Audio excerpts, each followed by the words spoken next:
भगवान का रूप ये भी होता है। बहन का प्यार ईश्वर का आशीर्वाद होता है।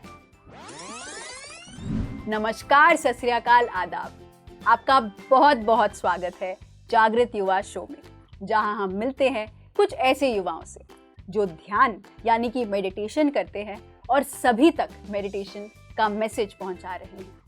तो आज हम मिलेंगे दो बहनों से।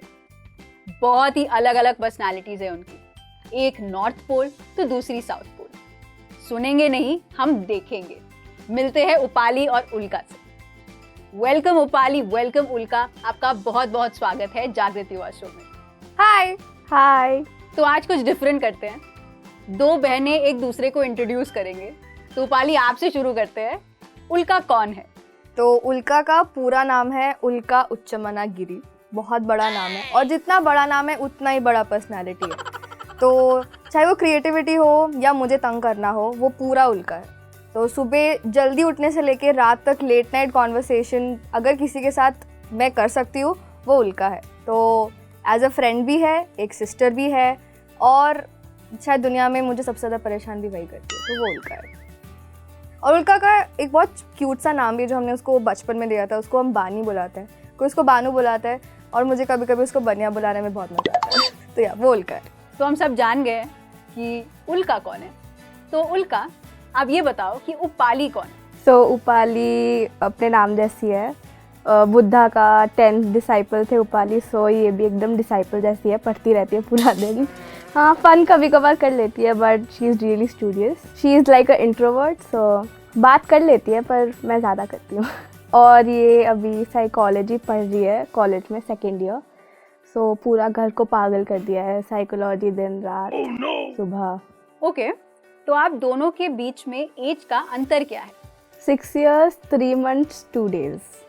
ओके, बहुत ही प्रिसाइज है ये, मतलब मंथ्स तक बता रहे हो तुम दोनों इसके बीच में लड़ाई करते हो क्या इस बात पर? मैं जनरली 7 years बोल देती हूँ, फिर ये हमेशा टोक के बोलते कि नहीं 6 years। बोलती ठीक है 6। हाँ, क्योंकि फिर मुझे बड़ा बनना पड़ता है ना, जबकि मैं हूँ नहीं इतना बड़ा, सो थोड़ा प्रिसाइज होना अच्छा लगता है। तो इतने एज गैप के बीच में आप दोनों का क्लोजनेस, ये जो बॉन्ड बना, वो कैसा है? तो बचपन में ऐसा बिल्कुल भी नहीं था। वो मुझे तंग करती थी, मुझे लगता था वो हिंड्रेंस है, क्योंकि मैं फ्रेंड्स के साथ नहीं जा पाती थी खेलने के लिए। जैसे बोलते ना पूछ की तरह, वो मेरे पूछ की तरह थी। तो उसकी वजह से मुझे बहुत ज़्यादा गुस्सा आता था, इरिटेट हो जाती थी, और इसमें थोड़ा गुस्सा ज़्यादा था बचपन में। तो वो सब कुछ ही मेरे ऊपर फेंक के मारती थी, तो जो हाथ में आ जाए। तो उसकी वजह से पहले बहुत ज़्यादा लड़ाई होती थी कि मतलब तुम पैदा भी क्यों हुई, मैं इतना भी पूछ लेती थी उससे। लेकिन धीरे धीरे जब वो बड़ी होने लगी तो मुझे भी पता होने लगा कि ठीक है, मैं किसी के साथ कुछ ना कुछ शेयर कर सकती हूँ। तो अब ऐसा हो गया कि इसको मेरी ज़िंदगी में जो भी हो रहा होता है उसको कहीं ना कहीं, पूरा ना सही लेकिन 90% तक पता होता है कि हाँ, कुछ तो चल रहा है मेरे साथ। आइडियल सिस्टरहुड तो नहीं हो, आप बहुत लड़ते होंगे, तो थोड़ा लड़ाई के बारे में बताओ। तो जब मैं अभी भी छोटी हूँ, पर जब मैं लाइक 4-5 साल की थी तो मैं इसके ऊपर सब फेंकती थी, जूता, कैंची, पेंसिल, पेन, सब फेंक के मारती थी। बट धीरे धीरे वो कम हो गया, पर फिर भी अभी भी लड़ाई हो ही जाती है, मतलब महाभारत तो हो ही जाता है। तुम्हारा नाम उल्का है, तो कभी किसी ने ये नहीं कहा कि तुम्हारी बहन का नाम उल्का पिंड क्यों नहीं है? जनरली लोग मुझे बोलते कि तुम उपाली की बहन हो क्या, तो वो मतलब ऐसे कोई बोलता नहीं कि तुम्हारी बहन का नाम पिंड क्यों नहीं है। सो स्कूल में टीचर ऐसे ही बोलते थे, अच्छा तुम उपाली की बहन हो? बोलती हाँ मैम, मैं उपाली की बहन हूँ अनफॉर्चुनेटली। तो आप दोनों गिरी सिस्टर्स हो, बहन गिरी सिस्टर्स। तो आप दोनों का जो ध्यान के साथ जो वास्ता है वो कैसे हुआ? क्योंकि आप दोनों, एक तो पेंटर है तो दूसरी एक साइकोलॉजी की थोड़ी मेंटल स्टूडेंट, तो आप दोनों ने ध्यान कैसे शुरू किया? ओके, तो ध्यान बहुत ही नॉर्मल तरीके से शुरू हुआ कि मम्मी पहले ध्यान में आई। उस टाइम पे घर में थोड़े फाइनेंशियल इश्यूज चल रहे थे, तो उनको किसने बोला था कि अगर आप ध्यान करोगे तो आपकी लाइफ में आपको आंसर्स मिलने शुरू होंगे। तो क्योंकि वो ध्यान में आई तो ऑटोमेटिकली कुछ माँ करती है तो बच्चे पे आ ही जाता है। तो उस टाइम में मैं 11 ईयर्स की थी, तो तब उन्होंने एक दिन घर आके बोला कि हम स्कूल से वापस आए थे, उन्होंने बोला कि मैं ध्यान सीख के आई हूँ, चलो बैठ के ध्यान करो। तो उस टाइम पे बहुत ही वियर्ड लग रहा था कि ये सब क्या है, मतलब आंखें बंद करके बैठो, क्रॉस करके बैठो, क्या होगा, क्यों करना है, तो बहुत भतेरों तरह के क्वेश्चंस आ रहे थे। लेकिन फिर उन्होंने बोला नहीं, करना ही है, तो चाहे इरेगुलरली चाहिए, चाहे उनके प्रेशर में सही, लेकिन रात को वो मेक श्योर करती थी कि हम 10 मिनट एटलीस्ट, क्योंकि जितना एज उतना ध्यान, तो 10 मिनट एटलीस्ट म्यूज़िक के साथ हम लोग मेडिटेट करें। और मुझे याद है कि मैं बहाने ढूंढती थी कि नहीं मुझे ध्यान नहीं करना, नहीं आज बहुत थक गए, नहीं आज घर से बाहर से आए हैं, तो बट उन्होंने मेक श्योर किया कि नहीं हम लोग ध्यान करते रहे, एंड वो फिर जर्नी आगे कंटिन्यू होता रहा। तो ऐसे शुरुआत हुई ध्यान की। उल्का, आप तो बहुत ही छोटे होंगे, तो आपने ध्यान कैसे शुरू किया फिर? तो मैं 4 साल की थी जब मम्मी ने बोला कि ध्यान करो। तो स्टार्टिंग में तो मैं बहुत ही छोटी थी, तो मम्मी ने बोला ध्यान करो तो मैंने कर लिया। पर फिर जब मैं ध्यान करती गई तो मज़ा आया। मतलब ऐसे कलरफुल लाइट्स लगता है ना, तो मुझे मतलब दिखे है, तो मतलब मज़ा आया। और फिर रिलैक्स भी लगता था, बच्चे को रिलैक्सेशन चाहिए ना, तो रिलैक्स लगने लगा। तो बस तब से चल ही रहा है, फ़ायदे भी बहुत दिखे, तो मज़ा आ रहा है ध्यान में। तो रूपाली, आप जो स्टेज गो थ्रू कर रहे थे, एक टीनेजर का फेज़ होता है जहाँ पे फाइट्स होते हैं, इंटरनल बॉडीली चेंजेस होते हैं, आप और दोस्त बनाने लगते हो, दोस्ती टूटती है, इतनी सारी चीज़ें होती हैं, उतल पुतल होते हैं।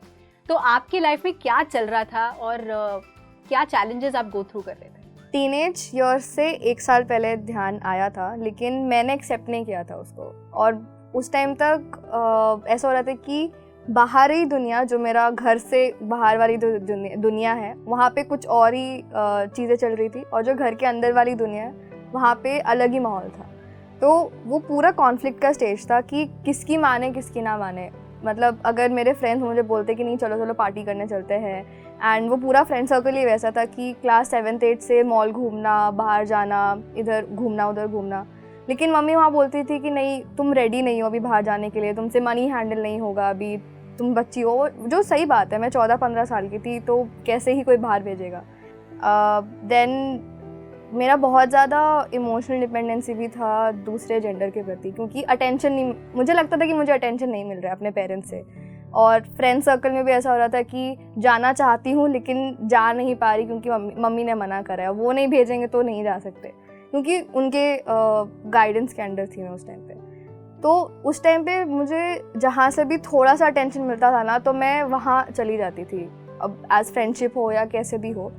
तो उस हिसाब से इमोशनल डिपेंडेंसी आउटर बाहरी लोगों पे ज़्यादा हो गई थी। वो कुछ बोल देते तो मुझे बहुत ज़्यादा दुख होता था, और मैं नॉर्मली नहीं रोती थी टीनेज ईयर्स में, लेकिन साल में से 2-3 इंस्टेंसेस होते थे कि मैं कोई भी छोटे से छोटा रीज़न पकड़ के 3-3 4-4 घंटे तक बैठ के सिर्फ रोती थी और रैंट करती थी दूसरों के बारे में कि उसने मेरे साथ ऐसे कर दिया, उसने मेरे साथ वैसे कर दिया। पूरा टोटल ब्लेम गेम दूसरों के ऊपर था।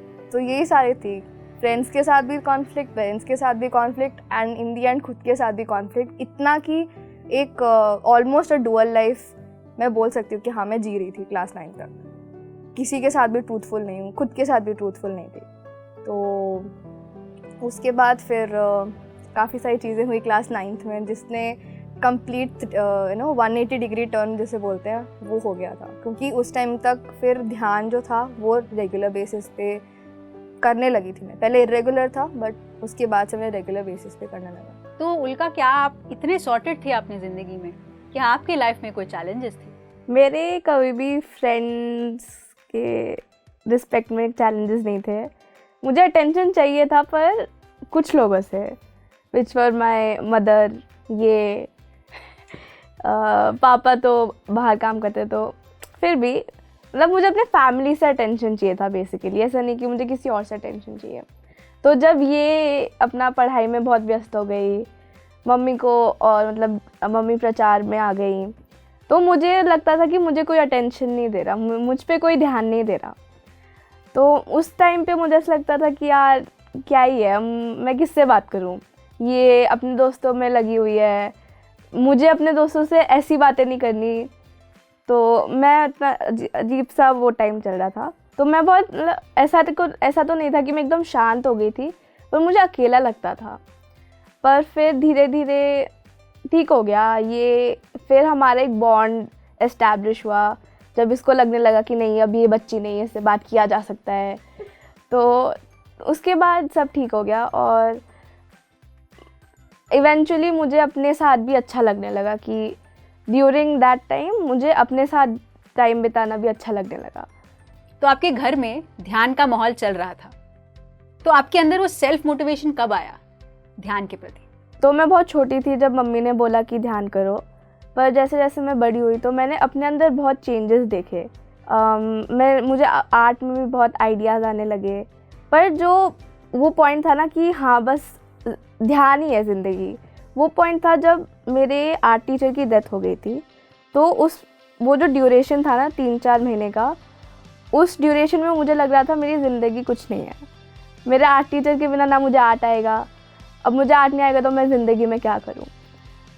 पर उस टाइम पे वसंता मैम ने बोला था कि एक बुक कवर के लिए पेंटिंग बना के देनी है, तो मम्मी ने हाँ बोल दिया बिना मुझसे पूछे। तो मैंने फिर मम्मी को बोला, मम्मी मैंने तो आर्ट ही नहीं किया, मैं कहाँ से बना के दूँ, 3 महीने हो गए। मम्मी ने बोला मैंने तो बोल दिया है हाँ, तो तुम्हें अब करना ही पड़ेगा। मैंने सोचा मैं टाल दूँगी, मैं बनाऊँगी नहीं, पर ऐसा हो नहीं पाया।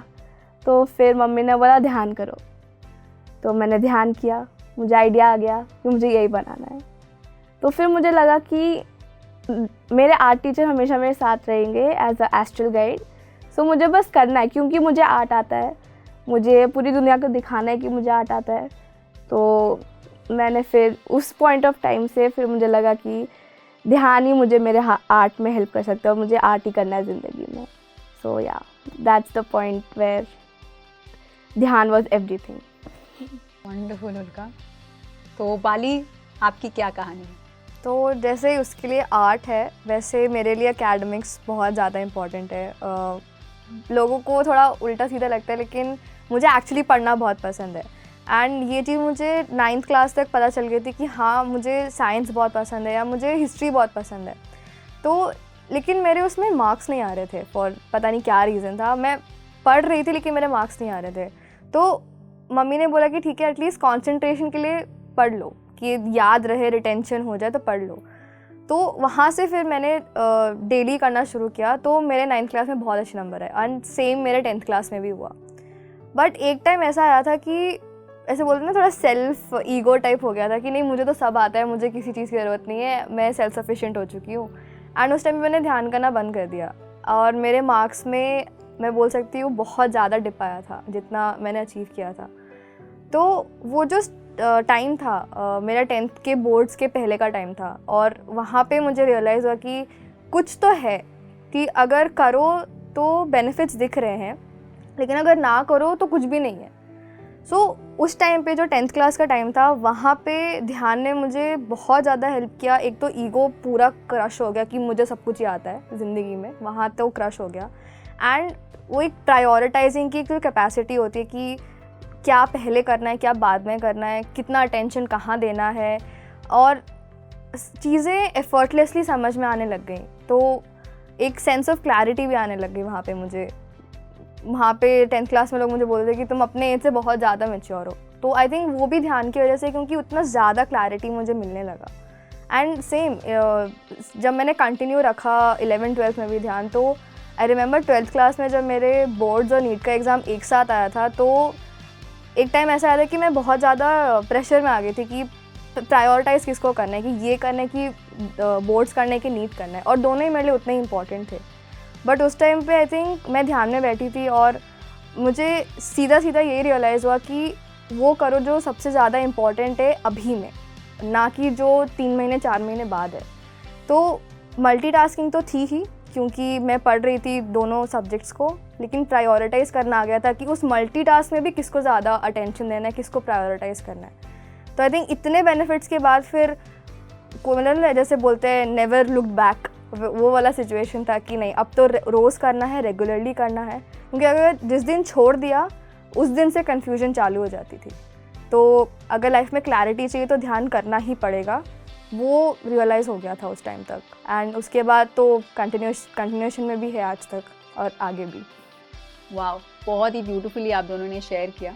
अभी हम चलते हैं हमारी फन सेगमेंट में। अब हम जानेंगे इन दोनों बहनों के बीच में कितना कंपटीशन है।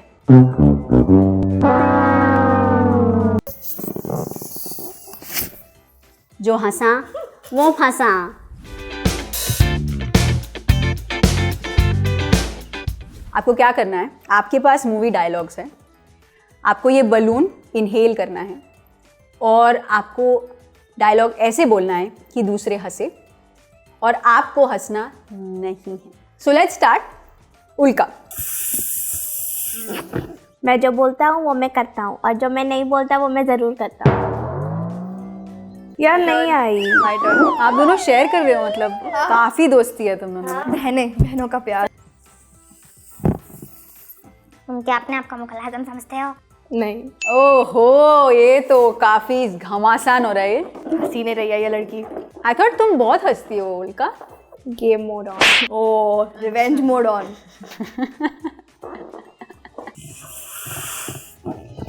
मैंने भरी महफिल में शेर मारा तो शेरनी भी जरूरत नहीं है, बस हो गया। लाइन की जरूरत ही नहीं है, हो गया। फर्स्ट वर्ड पे गेम खत्म। उठा रे बाबा। ये खुद ही हंस रहा है, मतलब मुझे नहीं हो रहा। इतने एंटरटेनर है कि खुद ही हंस रहे हैं, मतलब बताओ। Okay fine, I am clearly losing. मैं हार रही हूँ, मुझे समझ आ रहा है। सो अभी हम हैं 1 और 0 पे। अब देखते हैं उल्का हंसाएगी या हंसेगी। हालत देखिए अपनी, अदरक हो गया है आदमी। कैसी हर जगह से बढ़ रही है। उपाली ने फिर से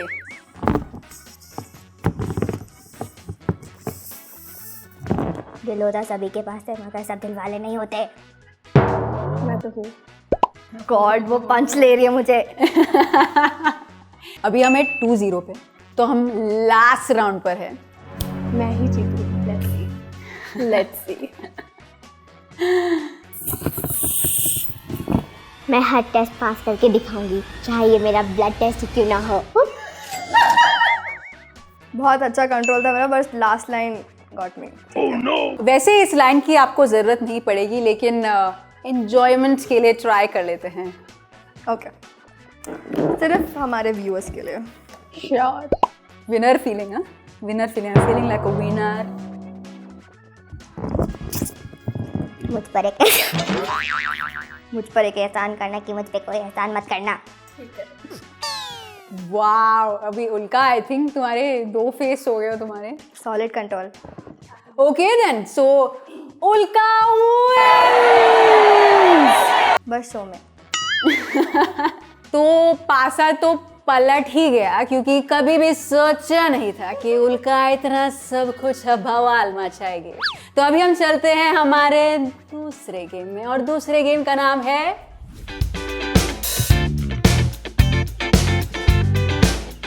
तो ये गेम मैं समझा देती हूँ। आप दोनों के पास कुछ लाइंस हैं, एक के कान में ईयरफोन्स होंगे और उसको गेस करना होगा कि दूसरा पर्सन कौन से लाइन बोल रहा है। तो ये गेम बहुत इंटरेस्टिंग है और अब देखते हैं कि कौन जीतता है। तो तुम्हें सुनाई दे रहा है मैं क्या बोल रही हूँ? So let's play this game. जिसकी लाठी उसकी भैंस। चिड़िया उड़ती जाती है। जिसकी लाठी उसकी भैंस। चिड़िया उड़ती। जिसकी लाठी उसकी भैंस। चिड़िया लाठी उसकी। जिसकी लाठी उसकी भैंस। चिड़िया लाठी उसकी भैंस। जिसकी लाठी उसकी भैंस। चिड़िया लाठी उसकी भैंस। जिसकी लाठी उसकी भैंस। चिड़िया चिड़िया नहीं है, जिसकी लाठी उसकी भैंस। चिड़िया नहीं। 5 4 3 जिसकी लाठी उसकी भैंस। 1। उंगली मत करो। ऊंट पतला है। उंगली मत करो।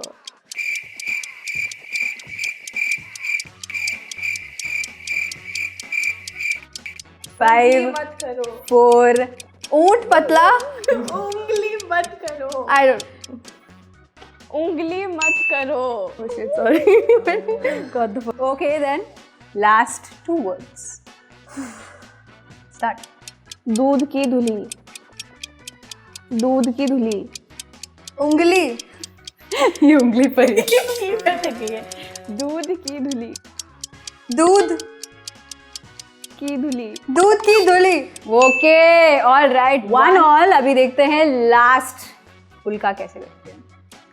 घर की मुर्गी दाल बराबर, घर की मुर्गी दाल बराबर, घर की मुर्गी दाल बराबर। घर की मुर्गी दाल बराबर। All right then, we're at 2-1. तो अभी देखते हैं how उल्का does. तू मेरी हीरोइन, धूम, तू मेरी हीरोइन, यू मीट यू, तू मेरी हीरोइन, टू मीट यू, तू मेरी हीरोइन, यू, तू मेरी हीरोइन, टू मीट यू, तू मेरी हीरोइन, 5, 4. यू आर गॉन, तू मेरी हीरोइन। तुम में कोई हेलो, सुनाई दे रहा है मैं क्या बोल रही हूँ? सुनाई दे रहा है मैं क्या बोल रही हूँ? क्या सुनाई दे रहा है मैं क्या बोल रही हूँ? कुछ सुनाई दे रहा है? देखो चांद आया, देखो चांद आया, तनुजा ताई, देखो चांद आया, तू उजाला है, देखो, उल्लू, देखो चांद, तनुजा, देखो चांद आया, आया, 5. धनुज आज आया, क्या है वर्ड? देखो चांद आया। ओहो, देखो चांद आया। Okay okay. जो भी मैं कहना चाहूँ, जो भी मैं कहना चाहूँ, झूम बराबर झूम, जो भी मैं, जंगल में, जो भी मैं कहना चाहूँ, मेले में जाऊं, जो भी मैं, तू मेरी में, जो भी, तू मेले में, जो भी, जूहू में, जूहू में ही जादू। इसको बॉम्बे भेजो। जूहू में बराबर, जो भी मैं कहना चाहूँ। ये क्या है भाई? जो भी मैं कहना चाहूँ हद है। नेक्स्ट, लास्ट, उल्लू बना दिया, उल्लू बना दिया। Okay then we are at 2-all. I think अभी टाई ब्रेकर है, तो let us continue the game. अभी देखते हैं लास्ट वर्ड क्या उल्का गेस कर पाती है कि नहीं. मेरे नाम तू, मेरी नाम, मेरे नाम तू, मेरे नाम तू, ऑलराइट देन, लास्ट हमारे पास एक लाइन होंगे, तो अब बताएंगे कि उफाले गेस कर पाती है कि नहीं. राजा जी घर आए, राजा, जी घर आए, राजा जिंगा लाला, राजा जी घर आए, राजा, राजा जी घर आए, राजा जी घर आए, राजा जी, घर आए, राजा जी कहाँ, राजा जी घर आए, राजा जी कहाँ है, जी घर आए, क्या था? राजा जी घर आए। ओके देन, फाइनल हो गया है. उल्का विन्स, क्योंकि दोनों गेम उल्का ही जीती है. तो कंग्रेचुलेशन उल्का. एंड ध्यानी को तो हार जीत से कुछ लेना देना है ही नहीं. जाने से पहले हम लेंगे उनका फाइनल मैसेज हमारे नो फिल्टर राउंड में.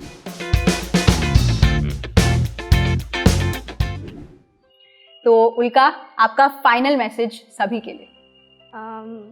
मेरा फाइनल मैसेज ये है कि मैंने अपनी लाइफ से ये सीखा है कि ध्यान ज़िंदगी में जितना जल्दी आ जाए उतना अच्छा है, और ऐसा कुछ नहीं है कि बच्चों को ध्यान नहीं करना चाहिए और बड़े ही कर सकते हैं. सो अगर बचपन में ही ध्यान आ जाए तो बेस्ट ही बेस्ट है, ज़िंदगी सॉर्ट हो जाएगी. ये तो 4 साल की उम्र में ध्यान कर रही है. तो उपाली, अपने आप से हमेशा सच बोलो. दूसरे तो छोड़ दो, लेकिन अपने आप से सच बोलो, वही एक्चुअल हैप्पीनेस है लाइफ में. तो सारे युवाओं को यही है कि just be truthful to your self. अपने से सच बोलो. That's it. So thank you Upali, thank you Ulka, जागृत युवा शो में जुड़ने के लिए. ऐसे ही होते हैं जागृत युवा. जागृत युवा शो में हम मिलते हैं ऐसे ही युवाओं से. हर एक हफ्ता कुछ ना कुछ नया जानेंगे, मस्ती करेंगे, मज़ा करेंगे और ध्यान करेंगे. So meet you next week. Thank you very much.